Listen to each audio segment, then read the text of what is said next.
ভালোবাসার আরেক নাম মামা ভাগিনার ভালোবাসা। তো দীর্ঘ 7-8 মাস পর আমি চলে যাচ্ছি গাড়ি করে ভাগিনার উদ্দেশ্যে।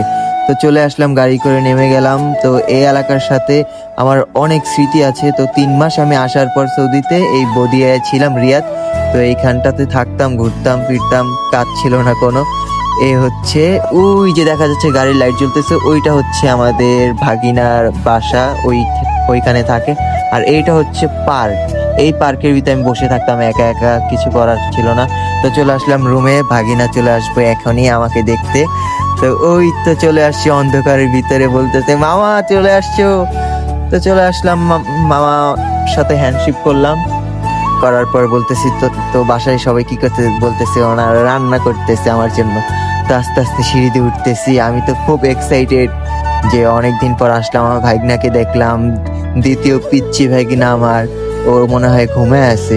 তো যাইতেছি আস্তে আস্তে, দেখা যাক এক্সপ্রেশনটা কি হয়। তো ফ্যামিলি মেম্বার্সের ফেস তো দেখানো যাবে না, তো আমি খুব এক্সাইটেড, আমার মুখে তো পুরো হাসি, মুখ ফাইটা যেতেছে হাসিতে। তো আস্তে 1 2 3, এই তো আইসা বসলে, এই যে সবাই আইসা বসছে।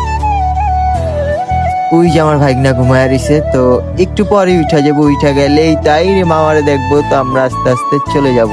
ওই যে একজন গড়াগড়ি করতেছে, আরেকজনে দাবা নিয়ে বসছে, দাবা নিয়ে খেলতেছে, দাবার তো কিছুই বুঝে না। তো আমরা এখনই বের হয়ে যাব পার্কে, যে পার্কে চলে আসছি। আমার ভাগিনা মাশাআল্লাহ করে খুব কিউট, খুব সুন্দর, দুষ্টুমি দুষ্টুমি করতেছে।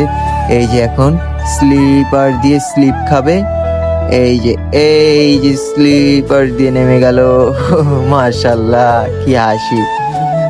তো আমরা এখন একটু দোলনায় ঘুরবো এখন। তো মামা ভাগিনার ভালোবাসা সব সময় এভাবেই থাকবে। এটা হচ্ছে পৃথিবীর অন্যতম আরেক ভালোবাসা, মামা ভাগিনার ভালোবাসা। তো সবাই ভালো থাকবেন, সুস্থ থাকবেন। এখানে আমার ব্লগ শেষ, মিনি ব্লগ। আল্লাহ হাফেজ, আসসালামু আলাইকুম।